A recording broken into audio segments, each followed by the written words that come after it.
Views বাংলাদেশের evening ভিউজে আজকে আমরা ভারত পাকিস্তানের চলমান উত্তেজনা নিয়ে কথা বলবো ভিউজ বাংলাদেশের নিউজ এডিটর মারিয়া সালামের সাথে। আপা কেমন আছেন? ভালো আছি। এই চলমান উত্তেজনা ভারত পাকিস্তানের যে টেনশন চলছে এর ভিতরে আহ, সারাদিন তো আসলে নিউজ সংগ্রহ করেছেন, আপনারা নিউজ নিয়েই কাজ করেছেন। সর্বশেষ আপডেটটা আসলে কি আছে আপনার কাছে? সর্বশেষ আপডেট বলার আগে যে বিষয়টা নিয়ে অত্যন্ত গুরুত্বপূর্ণ, কারণ সংবাদ কর্মী হিসেবে আমাদের কিন্তু একটা নিজেদের একটা মতাদর্শের জায়গা আছে। সেই জায়গা থেকে আমাদের মানে জরুরি কিছু বিষয় আসলে মনে হয় যে আমাদের শেয়ার করা উচিত। প্রথম বিষয়টা হচ্ছে যে আমরা আসলে কেউই যুদ্ধ চাই না। এই সংঘাত বা যেটা এতদিন সংকটের জায়গা ছিল সেটা এখন সংঘাতের জায়গায় চলে গিয়েছে, এবং যুদ্ধ এটাকে বলা যাচ্ছে কিনা এখনো সে বিষয়টা আমরা মানে এখনো নিশ্চিত না হলেও আমরা এই সংঘাতটাও চাই না, কারণ এই সংঘাতে কিন্তু মানুষের প্রাণ যায়। তো আমরা কখনোই চাই না যে কোনো একটা কারণে নিরীহ কোনো মানুষ বা বেসামরিক মানুষ বা যে কোনো মানুষই প্রাণ হারাক। যে কোনো যুদ্ধে আসলে আমরা দেখি যে বেসামরিক লোকজন, নারী, শিশু, বৃদ্ধরাই আসলে ক্ষতি বেশি হচ্ছে। তো কখনো আমরা গণমাধ্যম কর্মী বলি, আমরা মানুষ হিসাবে কখনো কোনো যুদ্ধের পক্ষে না। না, অবশ্যই না, আমরা শান্তির পক্ষে। এবং প্রথমেই যেটা আসলে আমাদের বার্তাটা খুব পরিষ্কার থাকা দরকার। আমাদের বার্তা হচ্ছে যে আমরা কোনো যুদ্ধ বিগ্রহ বা প্রাণহানির মাধ্যমে কোনো সমাধানে আসলে যাওয়া যায় না। আমাদের বিষয়টা হওয়া উচিত যে যে কোনো সমস্যা থাকলে তার সমাধান হবে, এবং দুটি রাষ্ট্রের মধ্যে যদি সেই সমস্যাটা হয় তাহলে আসলে কূটনৈতিকভাবে এগিয়ে এসে বা আন্তর্জাতিক সাহায্য নিয়ে সমাধান যতটা হচ্ছে যে কম মানে মানবঘাতী হয়, হ্যাঁ, হতাহতের সংখ্যা কম হয়, সেটাকে আসলে আমাদের স্বাগত জানানো উচিত।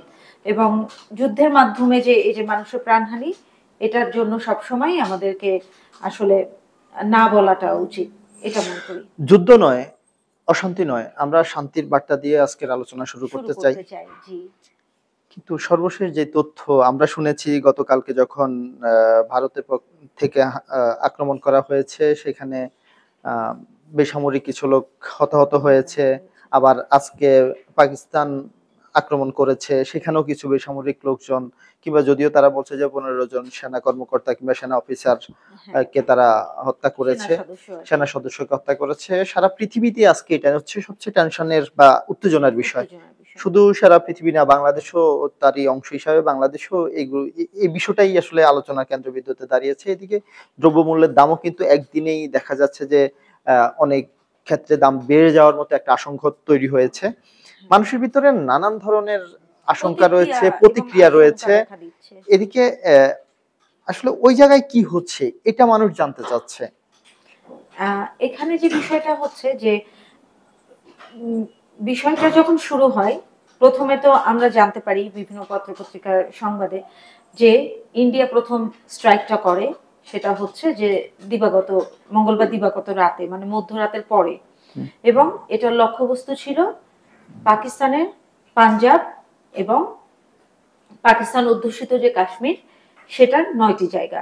এটা হচ্ছে কাশ্মীরের 4টি স্থান এবং পাঞ্জাবের 5টি স্থান।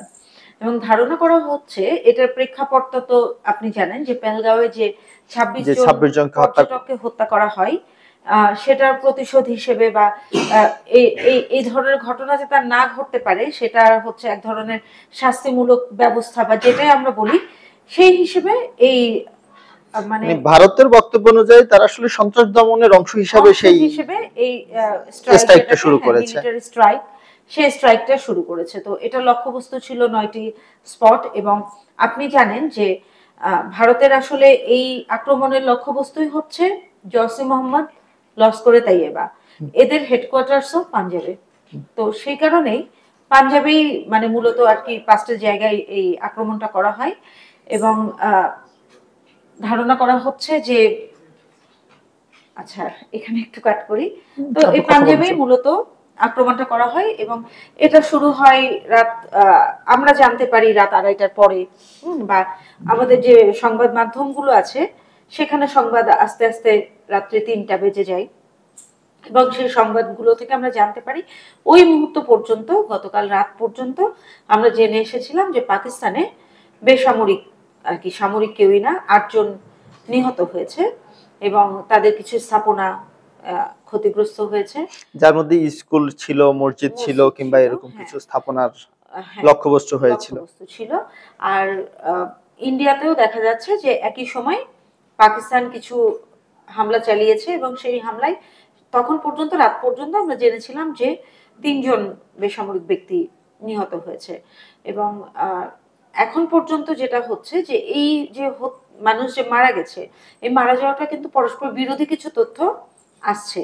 যেমন ইন্ডিয়ান মিডিয়াগুলোর বরাত দিয়ে, ইন্ডিয়া তাদের সেনাবাহিনীর বরাত দিয়ে ইন্ডিয়ান মিডিয়াগুলো বলছে যে পাকিস্তানে 70 জন নিহত হয়েছে এই হামলায়। অথচ পাকিস্তান আবার তাদের আইএসপিআর এর বরাত দিয়ে বলছে না, এটা মাত্র 26 জন।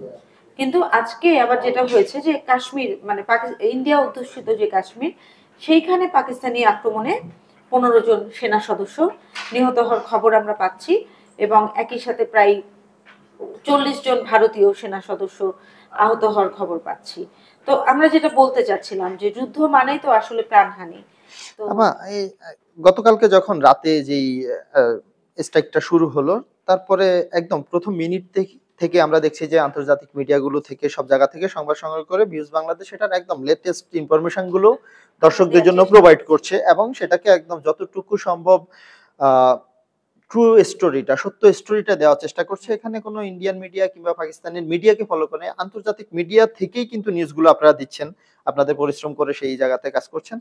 তো আমরা গতকালকে একটা জিনিস দেখেছি বা গতকাল থেকে আজ পর্যন্ত যে পাকিস্তানের আকাশে ভারতের 5টির উপরে যুদ্ধ বিমান তারা ভূপাতিত করেছে, যার মধ্যে রাফালের মতো যুদ্ধ বিমানও কিন্তু ছিল রয়েছে এবং ড্রোন একটি ভূপাতিত করা এবং হচ্ছে মিগ 30 যেটা হচ্ছে একদম মিগের মধ্যে মিগ সিরিজের লেটেস্ট যেটা, হ্যাঁ সেখানে ছিল।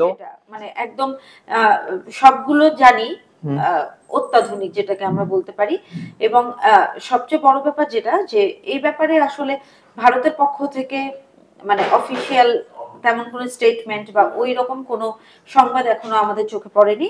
আমরা সর্বশেষ গতকাল রাতে এই স্ট্রাইকটা যখন হলো তখনই ডনে, পাকিস্তানি যে সংবাদ মাধ্যম জানেন যে জাতীয় পত্রিকা মানে ন্যাশনাল ডেইলি যেটা, জাতীয় দৈনিক ডনে প্রথম একটা সংবাদ প্রকাশিত হয়, সেটা পাকিস্তানের আইএসপিআর কে কোট করে যে তারা 2টি যুদ্ধ বিমান ভারতের, যেটা পরবর্তীতে সিএনএনও একই নিউজ, এটা ওই একই, তারা ওই বরাত দিয়েই জানাচ্ছেন যে এটা তাদের দাবি, পাকিস্তানের দাবি যে তারা এই পর্যন্ত 5টি বিমান, যার মধ্যে রাফাল আছে, মিগ 30 আছে এবং ড্রোন একটি রয়েছে, সেটাকে ভূপাতিত করেছেন।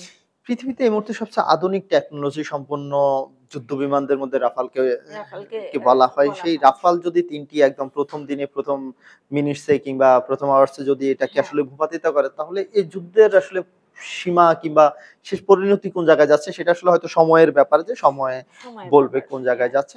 কিন্তু এই যে টেনশন পরিস্থিতি বিরাজ করছে, তাতে সাধারণ জনগণ আসলে সবসময় সাফারার। আমরা যেটা দেখেছি যে ইসরায়েল ফিলিস্তিনি তো একই বিষয় হচ্ছে, কিংবা এর আগে যুদ্ধগুলো তো একই অবস্থা হচ্ছে। একটা অস্বস্তির জায়গা, এটা কিন্তু সবার জন্যই মানে খুবই অস্বস্তির একটা জায়গা হয়ে দাঁড়িয়েছে, কারণ আমরা কিন্তু প্রতিবেশী একটি রাষ্ট্র এবং আমাদের প্রতিবেশী রাষ্ট্র যদি যুদ্ধে জড়িয়ে পড়ে, এটার কিন্তু সব দিক দিয়েই, আপনি প্রতিরক্ষা ব্যবস্থার কথাই বলেন বা অর্থনৈতিক ব্যবস্থার কথাই বলেন, এর কিন্তু একটা বড় ধাক্কা। তার থেকে বড় সমস্যা হচ্ছে পাকিস্তান বা দুদেশ থেকেই কিন্তু আমাদের যে ডেইলি এসেনশিয়ালস গুলো এগুলো আমরা আমদানি রপ্তানি করে থাকি। আমাদের দৈনন্দিনের খাদ্যদ্রব্যে কিন্তু সেখানে একটা বড় রকমের অংশ থাকে, আমরা আমদানি করি। যেমন আমরা চিনি আমদানি করি, সেক্ষেত্রে শুধু চিনি না, এরকম আমরা কয়েকশো পণ্য কিন্তু আমদানি করছি। তো এই প্রভাবগুলো তো অবশ্যই পড়বে। আপনি জানেন কিনা যে মানে অলরেডি কিন্তু আমাদের যে শেয়ার বাজারে কিন্তু এই যুদ্ধের একটা প্রভাব পড়েছে। আজকে কিন্তু দরপতন ঘটেছে আমাদের 2টি বড় যে শেয়ার মার্কেট আছে, ঢাকা এবং চট্টগ্রাম এক্সচেঞ্জ, 2 জায়গায় কিন্তু মানে শেয়ারের যে সূচকের পতন, যেটাকে যখন শেয়ারের সূচক নামছে তার মানে হচ্ছে আমার দ্রব্যমূল্য ঊর্ধ্বগতির দিকে যাচ্ছে, কিন্তু হ্যাঁ, এবং এটা কিন্তু হবে, কারণ আপনি দেখেন যে ভারত এবং পাকিস্তান তাদের কিন্তু অনেক আগে যে বাণিজ্যিক যে সম্পর্ক বা কূটনৈতিক সম্পর্ক, এটা কিন্তু একটা স্থগিত অবস্থার মধ্যে ছিল, মানে অচল অবস্থার মধ্যে। সেখান থেকে আমরাও কিন্তু যে দ্রব্যগুলো আমদানি করি একটা প্রভাব পড়েছে। আবার তারা যদি যুদ্ধে জড়িয়ে যায় সেক্ষেত্রে যেটা হবে যে আমাদের যে দ্রব্য আমদানি করার বিষয়গুলো থাকে, বিশেষ করে খাদ্যপণ্য, সেটা কিন্তু আমরা একটা সংকটের মধ্যে পড়বো। এর আগেও কিন্তু আমরা রাশিয়া এবং ইউক্রেন যুদ্ধে এই প্রভাবটা আমরা দেখেছি। কারণ বাংলাদেশের বেশিরভাগই গম আমদানি করা হয় ইউক্রেন থেকে, রাশিয়া থেকেও আসে। এই যে রাশিয়া কিংবা যে যুদ্ধটা ইউক্রেনের যে যুদ্ধটা হলো সেটার জন্য আমরা ৩ বছর আমাদের দ্রব্যমূল্যের কিন্তু আমরা নিম্ন গতি দেখিনি, আমরা ঊর্ধ্বগতি দেখেছি। সবসময় আমাদের এসেনশিয়ালস গুলো সবসময় তেল থেকে শুরু করে ভোজ্য তেল থেকে শুরু করে সব জিনিসের দামই কিন্তু আসলে অনেক উপরে ছিল। সেখান থেকে যখন পাকিস্তান ভারতের একদম বন্ধু প্রতিম দুটা দেশই যখন এরকম একটা সংঘাতময় পরিস্থিতি তৈরি হয়, তখন সেটা আমাদের জন্য তো টেনশনের থাকার কোন মানে আমরা আসলে নিশ্চিন্তে বসে থাকতে পারি না, কারণ আমাদের হচ্ছে অর্থনৈতিক ভাবেও আমরা একটা চাপের মধ্যে পড়ে যেতে পারি। আমাদের দ্রব্যমূল্য বেড়ে যেতে পারে এবং মানে হঠাৎ করে কোনো ক্রাইসিসও তৈরি হতে পারে। বিশেষ করে আমরা খাদ্য পণ্য যেটাকে আমরা বলি, সেটা কিন্তু আমরা অনেকটাই ভারতের উপরে নির্ভরশীল।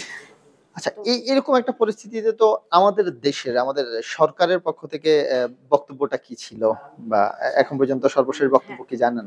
আমাদের যে বাংলাদেশের যে নেচার, প্রথম থেকেই আমরা হচ্ছে যে আমরা সবার বন্ধু, কারো শত্রু নই। মানে এই নীতিতেই কিন্তু, এটা আমাদের পররাষ্ট্র নীতি এবং বাংলাদেশের জন্মলগ্ন থেকে। তো সেই জায়গা থেকে যে আমাদের পররাষ্ট্র মন্ত্রণালয় যে বার্তাটি দিয়েছেন, সেটা কিন্তু এরকমই অনেকটা। তারা উভয় পক্ষকেই সংযত থাকার জন্য প্রশমিত করতে বলেছেন, সংযত থাকতে বলেছেন এবং বাংলাদেশ বিষয়টা খুব ক্লোজলি অবজার্ভ করছেন, এরকমই। বাংলাদেশ খুব গুরুত্ব দিয়ে এবং উদ্বেগ নিয়ে পুরো বিষয়টাকে পর্যবেক্ষণের মধ্যে রেখেছেন এবং আমি মনে করছি যে অবশ্যই সেই রকম যদি কোনো সিচুয়েশন তৈরি হয়, পরিস্থিতি আসে, তাহলে সরকার কার্যকরী যে পদক্ষেপ নিতে হবে জনগণের, বাংলাদেশের ভালোর জন্য, সেটা হয়তো নেবে। আমাদের সরকার তো আমাদের দেশের মানুষের কথা চিন্তা করবে, সেখানে খাদ্যদ্রব্য মজুদের বিষয়টাও থাকার উচিত, কিংবা আমরা আমাদের যেই আমদানি রপ্তানি বিষয়গুলো আমাদের অল্টারনেটিভ কোনো সোর্স খুঁজতে হবে কিনা সেটা অবশ্যই হয়তো সরকার দেখবে। আরেকটা জায়গাতে আজকে যেটা শুনেছি, আমাদের যেই বর্ডার নিয়ে সবসময় আমাদের আসলে এক ধরনের টেনশন বিরাজ করে, সেখানে বিএসএফ এর সাথে এক ধরনের টেনশনের জায়গা থাকে। আজকে এরকম একটি সংবাদ শুনেছি, ওই বিষয়টা কি কতটুকু? হ্যাঁ, এখানে যেটা হয়েছে যে ঠাকুরগাঁওয়ে ৩ জন বাংলাদেশী এবং একজন ভারতীয়কে বিএসএফ ধরে নিয়ে গেছে বাংলাদেশ টেরিটরি, মানে বাংলাদেশের জায়গা থেকে। এখানে একটা বিষয় যেটা আমি বলছিলাম যে আসলে বাংলাদেশে মূলত এত উদ্বেগ কেন থাকবে? যেটা আপনি জানেন যে আমরা যে একই ভূমি আসলে শেয়ার করি, যেটাকে বলে থাকে যে বর্ডার এরিয়াগুলো আমাদের দেখা যাচ্ছে যে ওইখানে যারা স্থানীয় তাদের জন্য আসলে ইন্ডিয়া বা বাংলাদেশ এরকম আলাদা কিছু না। মানে এটা তারা সর্বক্ষণ বিচরণ করছেন, এখানে যাচ্ছেন, ওইখানে যাচ্ছেন, যাওয়ার মধ্যে আছেন। তাদের আত্মীয়-স্বজন এদিকে ওদিকে দুদিক মিলে আসলে ছড়িয়ে ছিটিয়ে তো রয়েছে। তো এখানেও এরকম হয়েছিল এবং এটাকে আমরা যেভাবে রাষ্ট্রীয়ভাবে অবৈধ হিসেবে দেখি, আমি ব্যক্তিগত পর্যায়ে অনেক কথা বলেছি এবং দেখেছি ওইখানকার যারা আসলে একদম গ্রামের সাধারণ মানুষ, তারা কিন্তু এই বিষয়টা ওইভাবে অতটা বোঝেন না। আবার যখন ছিটমহলটা ভাগ হলো তখন তো দেখলাম যে বাংলাদেশের ভিতরে ওদের ছিটমহল রয়েছে, ওখানেও বাংলাদেশের ছিটমহল রয়েছে। তো আসলে আত্মীয় তো সবকিছু মিলাই এমন একটা বন্ধনে এই জায়গাগুলো, যেখানে হচ্ছে সবাই প্রতিবেশী, আর ভাষা এক, আমাদের সংস্কৃতি এক, একই রকমই তো। একই রকম। তো মানে মূলত এই জায়গাটা থেকেই বিএসএফ এর সাথে আমাদের একটা উত্তেজনার সম্পর্ক তৈরি হয়েছে এবং বাংলাদেশের সাথে মানে ভারতের যে এক ধরনের মানে যদি বলি যে একটু টানাপোড়েনের যে সম্পর্কটা, এটা কিন্তু এই বর্ডার মানুষের যাতায়াতকে কেন্দ্র করে এবং বর্ডার কিলিং যেটাকে আমরা বলি, যে মানুষকে হত্যাকে কেন্দ্র করেই কিন্তু এই মানে টানাপোড়েনের ঘটনাটা ঘটে। তো সেই মানে এটাকে কি বলবো, যে নিত্যদিনের যে ঘটনা, সেটারই আজকে মানে এই ওই বিষয়টাকে এখন আসলে আমরা নিত্যদিনের ঘটনা হিসেবেই কিন্তু বলতে হচ্ছে বা বলছি, কিন্তু এটা কোনোভাবেই কাম্য সমাধান না, হচ্ছে না বা কাম্যও না।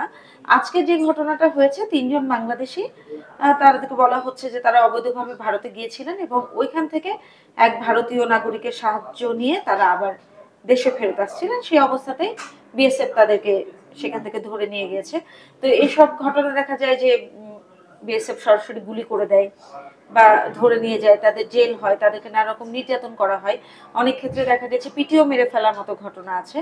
আবার অনেক ক্ষেত্রে দেখা যাচ্ছে যে বিডিআর এর সাথে ফ্ল্যাগ মিটিং করে একটা আলোচনার মাধ্যমে একটা সমঝোতা হয়েছে এবং তারা ফিরে এসেছেন। তো এখানে আমরা আশা করতে পারি যে তারা ফিরে আসবে। আমি যদি এই বাংলাদেশ ভারতের বর্ডার থেকে আবার পাকিস্তান ভারতের বর্ডারে যাই, সেখানে এই যেই সার্জিক্যাল স্ট্রাইকটা শুরু করেছে সেটার নাম দিয়েছে অপারেশন সিঁদুর। জি। এই সিঁদুর নামকরণটা কেন করেছে? এবং আমরা আরেকটা দেখেছি, সেটার নেতৃত্ব কিন্তু ২ জন নারী সদস্য নারী রয়েছেন। দিয়েছেন। হ্যাঁ, এটার কি কোনো সিগনিফিকেন্ট কোনো ইস্যু রয়েছে কিনা, কিংবা সিগনিফিকেন্ট হ্যাঁ। কেন? প্রথমে যেটা যে নেতৃত্ব ঠিক না, ওনারা মুখপাত্র হিসেবে কাজ করছেন। হুম। ওনারা যে প্রেস ব্রিফ করছেন, দুজন নারী সদস্য আরকি তাদের এবং এর মধ্যে একজন হ্যাঁ, মুসলিম, একজন শিখ। একজন দুটোই শিখ। কিন্তু হ্যাঁ, রয়েছে। হ্যাঁ। এই জায়গাটায় একটা বার্তা দেওয়ার চেষ্টা করা হচ্ছে সম্ভবত যে যদি আমি এটা শুরুতেই সাম্প্রদায়িক না, এটা না, এরকম হ্যাঁ, একটা বার্তাও হতে বার্তা পারে হতে মনে হয়। পারে। আমি যদি শুরুতেই চলে যাই, হুম। যেই ঘটনাটা থেকে আজকে এই সংঘাতময় পরিস্থিতি তৈরি এবং হয়েছে, সিঁদুর নামকরণ। হ্যাঁ, যে পেহেলগাঁওয়ে যেটা হলো যে জঙ্গি আক্রমণ হলো, তাতে ২৬ জন পর্যটক নিহত হলেন। এবং শুধু পর্যটক না, যেটা সবচেয়ে বেশি আলোচিত হয়েছিল যে মুসলিম একজন ঘোড়ার গাড়ি চালক, উনি কিন্তু এই সন্ত্রাসীদের মানে জঙ্গিদের হাত থেকে আহ, পর্যটকদেরকে রক্ষা করার জন্য সাহস করে এগিয়ে এসেছেন এবং তিনিও মৃত্যুবরণ করেছেন। তো পুরো জিনিসটা যদি আমরা দেখি তাহলে দেখব যে যদিও যারা জঙ্গি ছিল তারা কিন্তু এসে জিজ্ঞেস করেছে ধর্ম পরিচয়। বলা হচ্ছে যে আপনি কি মুসলিম বা হিন্দু, এটা কিন্তু আমরা দেখেছি যারা মৃত্যুবরণ করেছে বা যারা হত্যার শিকার হয়েছেন হ্যাঁ, তারা কিন্তু হিন্দু মুসলিম দুটোই ছিল। এখানে দুই কিন্তু পক্ষই। সাম্প্রদায়িক কিছু আসলে হ্যাঁ, খুঁজে। তো এটা হচ্ছে সন্ত্রাসী কর্মকাণ্ড। এটা যেমন মানে সাম্প্রদায়িক কিছু না, তেমন আবার যে বিষয়টা হচ্ছে যে এই যে যে ভারত যে পাল্টা আক্রমণটা চালালো, এটাও যে খুব সাম্প্রদায়িক কিছু না। এটাও যে একটা ভারতের মানে মসজিদে ভাষামতে কেন হামলা হবে, কিংবা হ্যাঁ, আপনি স্কুলে কেন হামলা হবে, এই বিষয়গুলো নিয়ে আসলে বিতর্ক হচ্ছে। না, এটা যেটা হচ্ছে যে এগুলোতে স্থাপনা। হ্যাঁ? তা আপনি যখন কোনো লক্ষ্যবস্তুকে মানে লক্ষ্যবস্তু বানাবেন কোনোটাকে, তখন দেখা যাচ্ছে তার আশেপাশের স্থাপনাগুলো কিন্তু ক্ষতিগ্রস্ত হয়। এখানে যে টার্গেট মসজিদ বা টার্গেট স্কুল, বিষয়টা কিন্তু আচ্ছা, এরকম না। বিষয়টা ওইভাবে হ্যাঁ, না। এরকম মানে যেটা আমরা দেখে হুম, হুম, থাকি, হুম, হুম। দীর্ঘদিনের কাজ করার অভিজ্ঞতা আপনিও হুম। জানেন, গাজাতেও এরকম বিষয়গুলো হচ্ছে। বলা মানে গাজাতে কিন্তু আবার টার্গেটই হসপিটাল, তারপরে স্কুল, এগুলো টার্গেট করা হচ্ছে। কিন্তু ভারত, পাকিস্তান বা বাংলাদেশ মানে এগুলো এখনো এরকম টার্গেট আমরা দেখছি না। টার্গেট না। আর একটা বিষয় ভৌগোলিক কারণে ঘনবসতিপূর্ণ এলাকা। হ্যাঁ, এবং আমাদের কিন্তু এই যে মানে আবাসিক এলাকা বলেন বা কমার্শিয়াল এলাকার মধ্যে কিন্তু একই জায়গায় মসজিদ, একই জায়গায় স্কুল, হ্যাঁ, এগুলো থাকে। তো সেই জায়গাটা থেকে আমার মনে হচ্ছে না যে মসজিদ বা স্কুলকে টার্গেট করা হয়েছে। এটা মানে জাস্ট লক্ষ্যবস্তুতে আঘাত আনার সময় আশেপাশের ক্ষতিগ্রস্ত হয়েছে এরকম। আর আরেকটা বিষয় হচ্ছে যে যেটা বললেন যে সিঁদুর যে নামকরণটা, নামকরণটা হ্যাঁ, এটাও কিন্তু খুব একটা আমি মনে করব যে সুচিন্তিত একটা জায়গা থেকে এটা ভারতের যে প্রধানমন্ত্রী নরেন্দ্র মোদী উনি নিজেই দিয়েছেন। এবং প্রথমেই সিঁদুর নামটা আসলে আমাদের কিন্তু সবার একটা জায়গায় চলে যাচ্ছে। মানে প্রথমে মনে হচ্ছে, আমি মনে আছে কিনা যে একটা মানে নববিবাহিত যে হুম, দম্পতি হুম, হুম, ছিলেন, হুম। তারা হাজবেন্ডকে স্বামীকে মেরে ফেলা হয়েছিল এবং হ্যাঁ, স্ত্রী বসে আছে মাথায় সিঁদুর দেওয়া, সিঁদুর দেওয়া, হ্যাঁ, যেটাকে দেখে পরবর্তীতে নরেন্দ্র মোদী। হ্যাঁ, তো এটা যেটা যে এই যে নারী, উনি তো আসলে সিঁদুর তো আপনি জানেন যে এটা হচ্ছে তার মানে বৈবাহিক মানে তার আসলে বন্ধনের প্রতীক। বন্ধনের প্রতীক। তো সেইখানে যে সে তার সঙ্গীকে হারালেন, এই যে করুণ একটি বিষয় উঠে আসছে এবং হুম। এটার যে প্রতিশোধ নেওয়া হবে, সেটা যে এই নারীকে কমফোর্ট দেওয়ার জন্য, মানে এই নারী যারা তাদের স্বামীদেরকে হারিয়েছেন, হ্যাঁ, ওই জায়গাটাকে কেন্দ্র করে এসেছে। তারপরে এখানে নারী শক্তিকে আসলে যেহেতু নারীরা ক্ষতিগ্রস্ত হয়েছেন, সেই জন্য এই অন্তর্নিহিত একটা বিষয় হচ্ছে যে এখানে নারী শক্তিকে উজ্জীবিত করার মাধ্যমে এই প্রতিশোধটা নেওয়া হবে। এবং এ কারণেই মুখপাত্র যাদেরকে করা হয়েছে দুজন নারী তাদেরকে নারী কর্মকর্তা। হিসেবে করা হ্যাঁ, হয়েছে। একজন হচ্ছেন তাদের সেনাবাহিনীর সিগন্যাল যে বিভাগ সেই বিভাগের কর্নেল, আর উনি মুসলিম, ওনার নাম হচ্ছে সোফিয়া কুরেশি। সুপ্রিয়া কুরেশি। আর আরেকজন হচ্ছেন শিখ। হ্যাঁ, শিখ, উনি আচ্ছা, হচ্ছেন বোমান সিংহ। হ্যাঁ, হ্যাঁ, দুজনই ওখানে রয়েছে। আপনার সময় স্বল্পতার জন্য আমরা যেই যুদ্ধ পরিস্থিতি কিংবা পাকিস্তান ভারতের যে সংঘাতময় পরিস্থিতি নিয়ে কথা বলছিলাম, এটা আসলে আমাদের দর্শকরা হয়তো আরো বেশি পরিমাণ আপডেট জানতে চাবে। কিন্তু আজকে সময় স্বল্পতার জন্য আসলে আমরা এখানেই আজকের আলোচনা এখানে আজকের জন্য শেষ করব। আপনাকে আলোচনায় অংশগ্রহণ করার জন্য ধন্যবাদ। না, আপনাকেও ধন্যবাদ। সেই সাথে যারা আমাদের সাথে যুক্ত আছেন, যারা দেখছেন তাদেরকেও ধন্যবাদ জানাতে চাই। এবং আমরা সবসময় এটা বলতে চাই যে এই যুদ্ধ, বিগ্রহ, সংঘাত এগুলো নিয়ে আমরা যত কম আলাপ আলোচনা করব, এটা আমাদের জন্য তত বেশি মঙ্গলজনক। বরং আমরা ভালো কিছু যেগুলো মানবতার জন্য ভালো এবং আমাদের মধ্যে আশা জাগাবে, সেই বিষয়গুলো নিয়ে আমরা বারবার আলাপ করতে চাই। এবং আপনারাও আমাদের এই যে আলাপ প্রতিদিনের সংযুক্ত থাকবেন আমাদের সাথে। ভালো থাকবেন। ধন্যবাদ। হ্যাঁ, আমরা যুদ্ধ নিয়ে কথা বলছিলাম, আমরা সংঘাত নিয়ে কথা বলছিলাম। একদম শুরুতেই আমাদের মারিয়াপা বলছিলেন, ভিউজ বাংলাদেশের নিউজ এডিটর বলছিলেন, আমরা শান্তির পক্ষে। আমরা কোনো সংঘাতের পক্ষে নয়। আমরা শান্তির বার্তা দিয়ে আজকের অনুষ্ঠান শুরু করেছিলাম। আমরা শান্তির বার্তা দিয়েই আজকের এই আলোচনা শেষ করছি। ভালো থাকবেন, সুস্থ থাকবেন। আমাদের সাথেই থাকবেন।